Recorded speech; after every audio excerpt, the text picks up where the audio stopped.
Wakenya hamjambo, pahali popote mlipo jioni ya leo. Ni mimi wenu Isaac Mungai, ama kijana msafi, chairman wa New Gema Young Leaders Movement, na nimekuja hapa kutoa taarifa kwa sababu ya ile aibu ambayo tuliona siku ya jana hapa Kiambu, ambayo ilisababishwa sio wanasiasa sana, lakini ilisababishwa mpaka na kanisa na viongozi wa kanisa. Na mahali tunaelekea ni aibu sana. Ni aibu sana, na niambia hao maaskofu ambao tuliona siku ya jana huko APCA.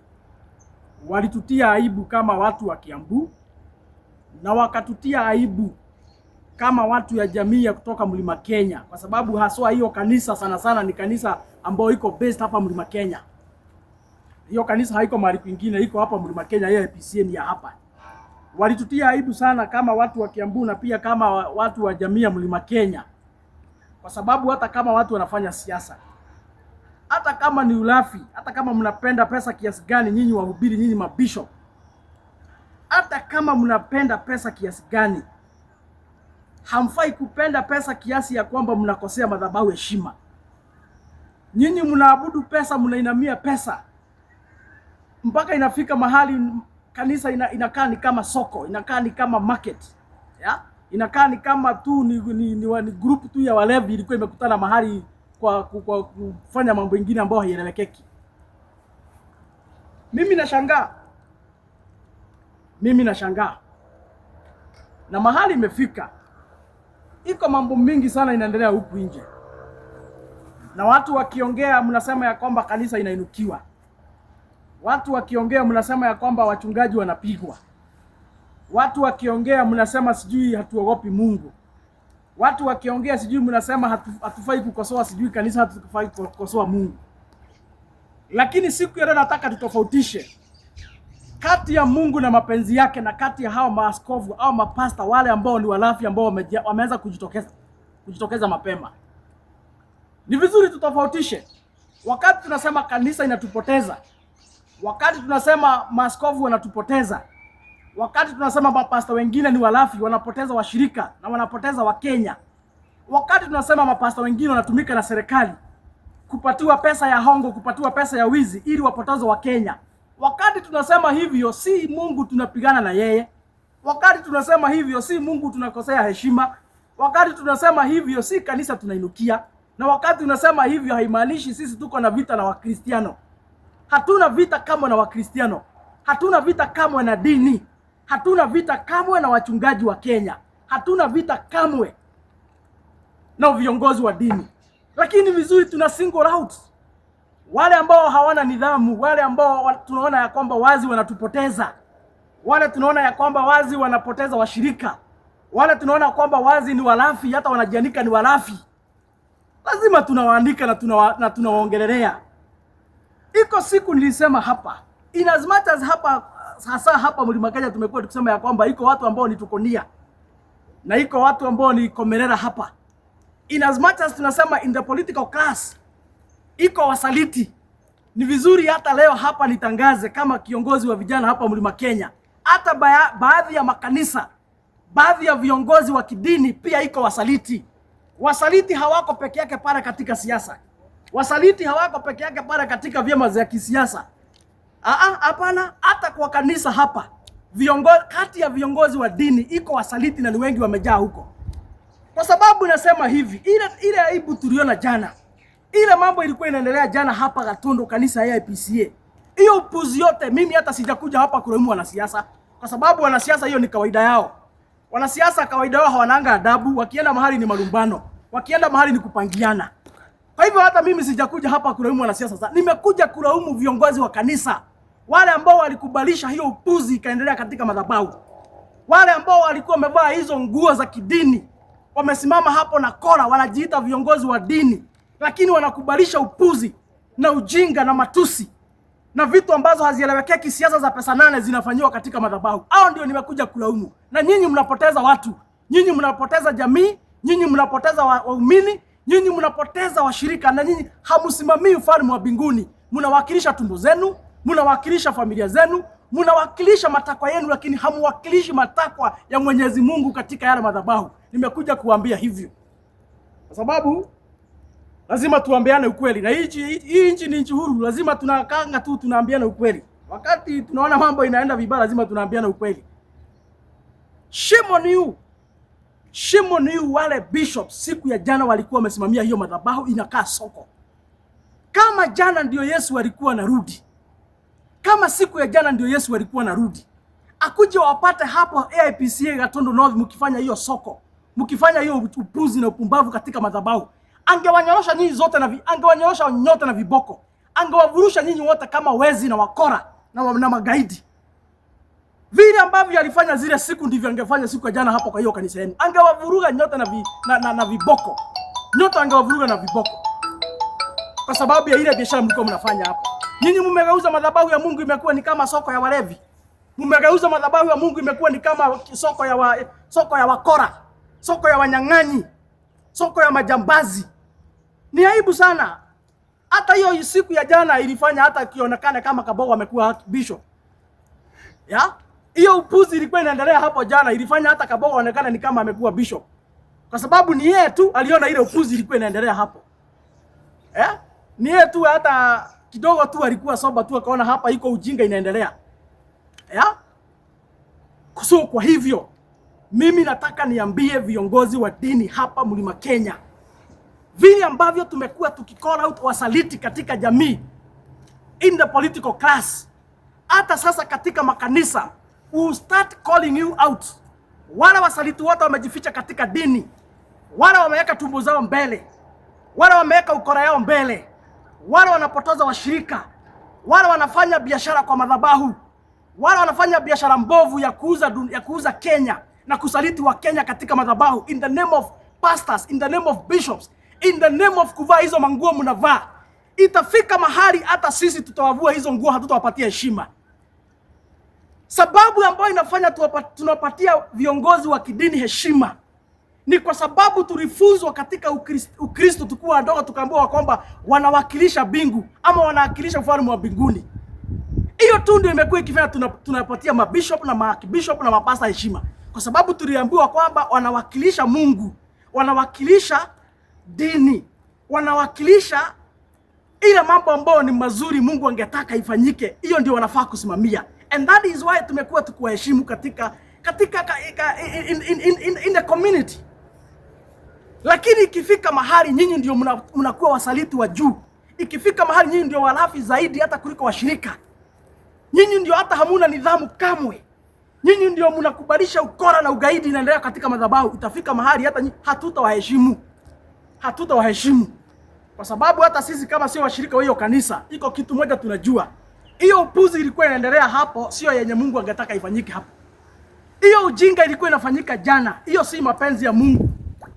Hiyo si mapenzi ya Mungu. Mungu hangetaka madhabahu inaitanishwa na yeye itumike vile itumika jana.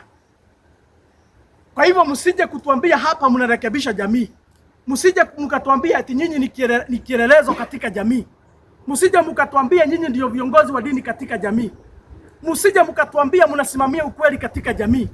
Msije mkatuambia nyinyi ndio mnasimamia yale mambo matakatifu katika jamii. Na msije mkatuambia nyinyi ni wakilishi wa bingu katika jamii. Nyinyi ni wakora, mnawakilisha tumbo zenu, mnawakilisha urafi yenu. Hata Mungu mwenyewe atawakana nyinyi kwa sababu ya hiyo mienendo ambayo mko naye. Feel so ashamed. Very ashamed.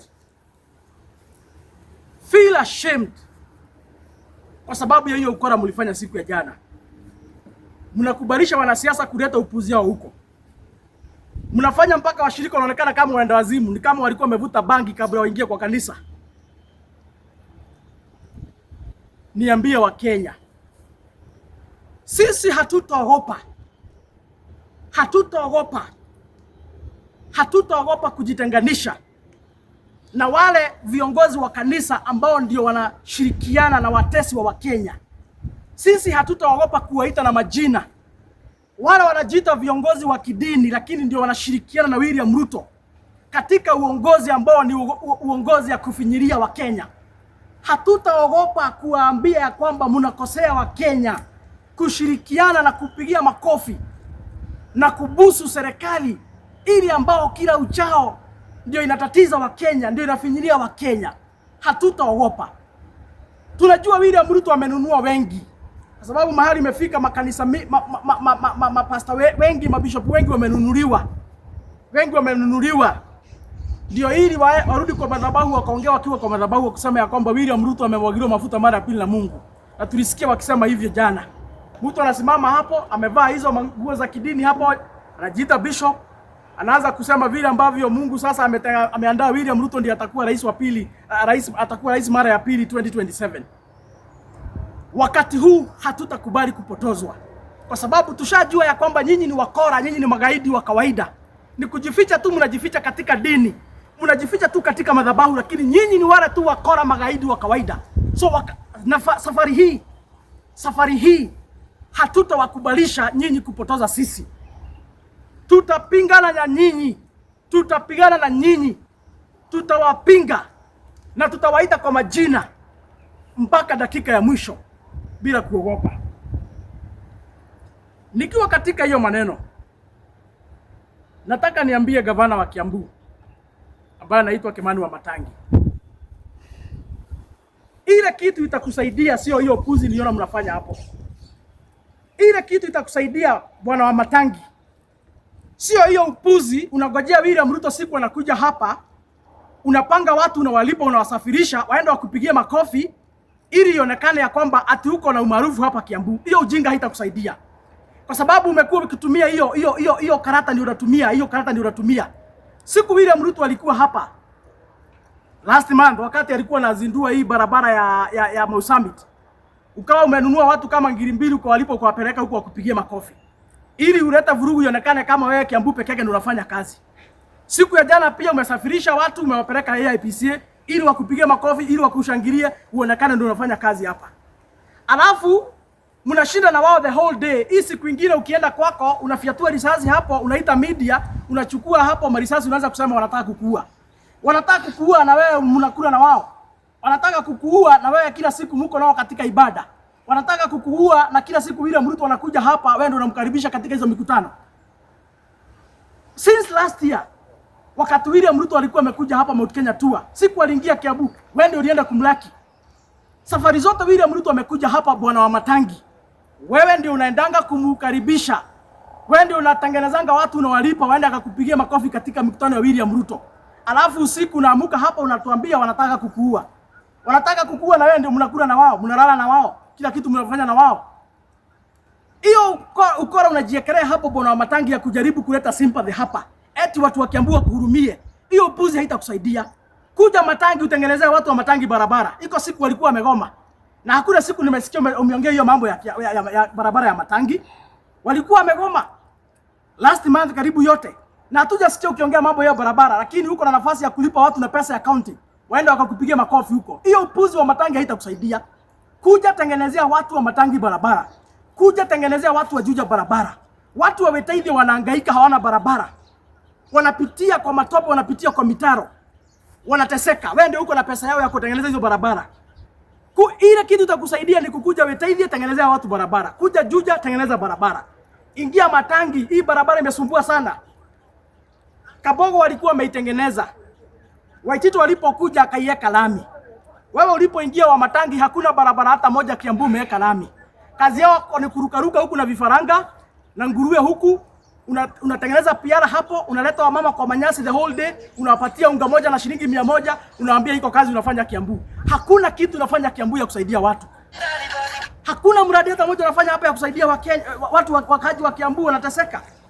Alafu kazi yako tu ni kuchukua pesa tu, unazunguka hapo unanunua watu wakupigia makofi. Siku William Ruto anakuja hapa ndio umuonyesha kwamba uko na umaarufu. Wacha kuonyesha William Ruto uko na umaarufu ya hapa Kiambu. Fanyia wananchi wa Kiambu kazi. Wao ndio wako na kura ya Kiambu. William Ruto hana kura ya Kiambu. William Ruto hapigi kura hapa. Wala watakupigia kura kama watakupigia ni wakaji wa Kiambu. Hao wenye saa hii wanateseka, wanagoma kwa sababu ya barabara kuharibika na umeshindwa kuwatengeneza hizo barabara. Kazi yako ukiamuka tu unafikiria vile unaweza kusanya watu wengi upigiwe makofi. Hizi piara wa Matangi zitakusaidia. Hizi piara zitakusaidia. Juzi nimeona ukilialia unasema nataka kukuua. Juzi nimeona ukilialia wanataka kukuua. Wanataka kukuua na wewe ndio unawakaribisha hapa. Mnalala na wao, mnakula na wao. Alafu wanataka kukuua. Ile kesi hata kama wanataka kukuua, kwani wewe ndio wa maana sana kuliko Gen Z wenye walipigwa risasi hapa Kiambu siku ya maandamano na hatukuona ukiomboleza, hatukuona ukiongea. Unataka sisi saa hii watu wa Kiambu tukuhurumie, we sympathize with you, ati William Ruto wanataka kukupiga risasi. Sisi wakati watoto wetu wameuliwa hapa Kiambu, hapa Juja, wakati watoto walipigwa risasi mpaka hapo Kiambu town, karibu na ofisi yako mtoto mdogo akapigwa risasi akiwa kwa nyumba kakufa. Hatukukuona ukiomboleza, hatukuona ukikemea hicho kitendo. Hatukukuona siku hata moja ukiambia serikali kuu ya kwamba waache kutumia nguvu kupita kiasi kuua watoto. Hakuna siku hata moja wa Matangi tumekuona ukitetea wa Kenya hapa, hasa watu wa Kiambu. Siku walikuwa wanapigwa marisasi. Alafu unakuja kutuambia unataka kupigwa, si upigwe. Bora unapigwa na risasi na wao mnakuranga na wao, wakupige tu. Bora hao wanataka kupiga risasi na wao mnakula na wao. Mlishinda na wao siku ya jana. Siku ya kufungua hii barabara ya Mozambique mlishinda na wao. Siku nyingine mlikuwa State House na wao. Bora mnakula na wao, wakitaka kukupiga wakupige. Wewe sio wa maana kuliko wale watoto tumeuliwa hapa na hujaiongea siku hata moja. Hii siasa ya upuzi ya Kiambu lazima ikome. Na niambie watu wa Kiambu, lazima hata nyinyi mfunguka macho. Juzi tumeuliwa watoto wengi sana hapa kwa sababu ya mgomo ya madaktari. Wa Matangi alikuwa amekataa kuzungumza na madaktari. Wakagoma karibu miezi 7. Watoto wakawa wanakufa karibu kila siku. Na hiyo taarifa wakati ilitolewa hapa, wale watoto ambao wamekufa, Wa Matangi akaanza kusema sio hao, ni wachache. Kwa hivyo pia alikuwa anashabikia hata wale walikuwa wanakufa hata kama ni wachache. Ametuachilia watu wa Kiambu wakateseka. Leo hii tunazungumza na nyinyi hapa. Wa Matangi, I must call you out. I must call you out. Baadhi ya governors wale ambao wametoka Mount Kenya, wewe ndiye uko na shida kubwa zaidi. Umetesa investors wale ambao wanakuja hapa kuinvest ili watoto wetu wapate nafasi za ajira. Umewatesa kiasi ya kwamba developer anakuja hapa ananunua shamba, analipa ushuru, analipa kila kitu ili apate approval ya kuanza ujenzi, ili vijana wetu wapate mahali ya kwenda kufanya kazi, wamama wapate mahali ya kwenda kuuza uji na mandazi. Au investors unawakanyangia baada ya kulipa kila kitu, unawanyima approval. Unawanyima approval. Eti unawaita mlango ya nyuma ndio wapatie approval wakupatie shamba kiasi ama wakupatie pesa kiasi fulani. Na saa hiyo wamelipa makaratasi yote wako naye. Saa hii nikiongea iko kesi kotini. Iko kesi kotini, investors wamekupeleka kotini kwa sababu wamelipa kila kitu, umewakanyangia, hutaki kuwapatia approval. Unawaambia wakukatie shamba kiasi fulani ndio wapatie approval. Wengine hata wanachota na mabenki kwa sababu wamechukua maloni kukuja kuwekeza hapa. Wanachota na mabenki. Wewe kazi yako tu ni kurukaruka hapa, piara. Unaenda kuambia wamama William Ruto anakushikanga kila asubuhi. William Ruto anakushikanga kila asubuhi na mlikuwa naye jana. Kwa nini hakukushika jana Wa Matangi? William Ruto anakushika kila asubuhi na mlikuwa naye last week. Kwa nini hakukushika last week? William Ruto anakushika kila asubuhi na ulikuwa State House.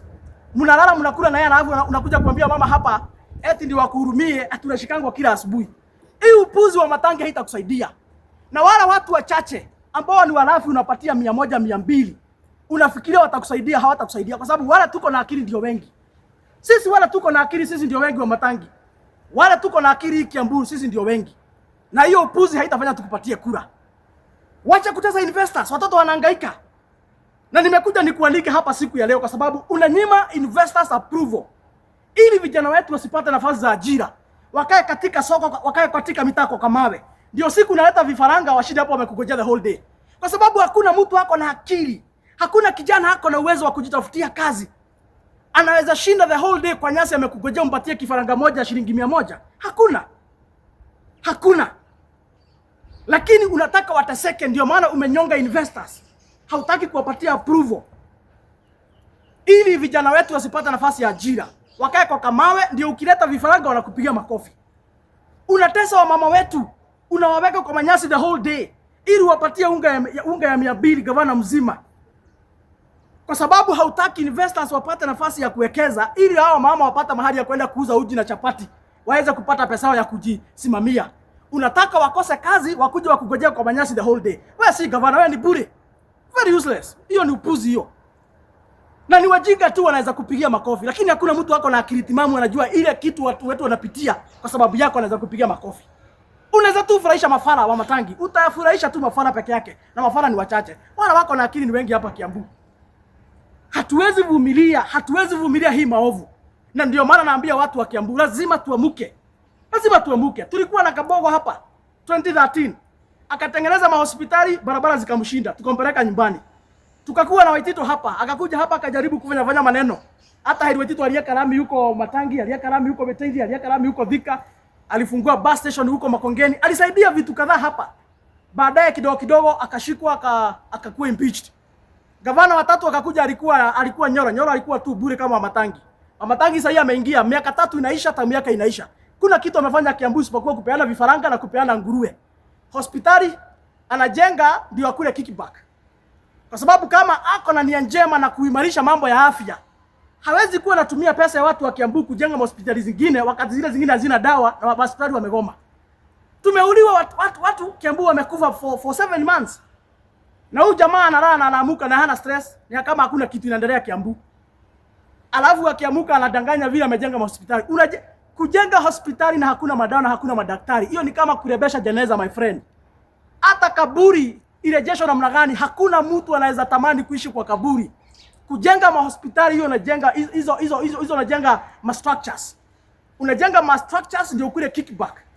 Lakini hauna nia ya kusaidia watu wa Kiambu mambo ya afya. Hiyo yote uko unafanya tunajua. Tunaielewa vizuri. Ndio maana tunasema watu wa Kiambu lazima mjite kama mkutano. Hatuwezi kuwa kaunti kubwa namna hii iko na watu wengi namna hii na hii utajiri yote. Alafu tunaongozwa na mwenda wazimu. Mwenye kazi yake ni kushughulika vile atapigiwa makofi, vile watu wataimba nyimbo zake na kuwapatia kuku na kuwapatia unga. Kiambu tunataka miundo msingi, Kiambu tunataka maendeleo. Tunataka mabarabara zijengwe na county, zile ambazo ni devolved, zile ambazo ziko chini ya county government. Tunataka zijengwe ili watu wa pikipiki, watu wa bodaboda, watu wa taxi, watu wa magari, watu wa kutembea, watu wapata mahali mzuri ya kufanyia biashara zao. Tunataka investors wapate nafasi mzuri ya kuwekeza ili vijana wetu wapate kazi. Shimo ni bwana wa Matangi, kwani county inaweza ajiri watu wangapi? Kutoka siku uliingia hapa 2022, umeajiri watu wangapi? County haina nafasi kubwa ya kuajiri watu wengi. But the private sector through the investors, hiyo ndio iko na nafasi kubwa sana ya kuajiri watoto wetu. Na hao ndio umekuja umenyonga. Hautaki kuachilia approvals ili vijana wetu wasipate kazi na mama wetu wasipate kazi. Unataka wakae kwa mitaa na kupiga makofi, unawapatia kuku na unga. Hiyo ni upuzi. Na ni wajinga peke yake wanaweza kushabikia wewe. Hakuna mtu wako na akili timamu anajielewa anaweza kushabikia. Shemo ni bwana wa Matangi. Na tutachoka. Hii mwaka tunaingia bwana wa Matangi, tutakimbizana. Hii mwaka tunaingia kama hautaachilia approvals za investors, wale ambao wamekuja kuwekeza hapa vijana wetu wapate ajira. Kama hautaachilia approvals zao bwana wa Matangi, hii mwaka tunaingia tutakimbizana na hata si lazima ufikishe 2027 ukiwa gavana. Njia za kukutoa hapa kwa kiti ni mingi. Kama itafika mahali ibidi utolewe kwa kiti, utatolewa kwa kiti, kuapishwa gavana mwingine, wewe kwanza uende jela. Hawezi kuwa kazi yako ni kuiba, umefunga investors wafanye kazi. Umewakanyangia approval kwa sababu unataka kugawie shamba ama kupatia pesa za kando. Watu wetu wanateseka, hakuna matibabu, barabara hazipitiki. Kazi yako ni kuiba pesa ya Wakenya, ya watu wa Kiambu hapa, unakuja kulipa watu wakupigie makofi. Kama hautarekebika next year hii kitu utaionea view sasa. Hatuwezi kutolerate. Iko maswali? Kama hakuna maswali, kama iko sote tutachukua moja ama mbili. Lakini hiyo ndio ujumbe. Tunataka ifikie watu wa Kiambu. Kwa sababu hiyo ndio ukweli wa maneno. Na mimi kazi yangu ni kuongea ukweli. Mimi hakuna kitu nakopanga. Niliwaambia hakuna kitu nakopanga. Mimi kazi yangu ni kuongea ukweli. Na kama nimedanganya Mama Tangi, kesho aite nyinyi watu wa media, hata yeye aongee yake. Kama iko kitu nimedanganya hapa yenye sio ukweli, nyinyi si watu wa media, waite kesho hata yaseme yake. Kama iko kitu nimedanganya. Okay, mheshimiwa. Mimi sina gavana nimesimamisha. Mimi sitaki kiti ya gavana. Mimi sisimami kiti yoyote. Ile kesi mimi hakuna kiti nasimama. Mimi ni mpiga kura wa Kiambu. Mimi ni mtetezi wa wananchi. Kazi yangu ni kuongea ukweli. Mahali wa Kenya tunafinyiliwa, mahali ushuru yetu inatumika vibaya. Hiyo ndio kazi yangu. Mimi hakuna kiti nataka, mimi sitaki kiti yote.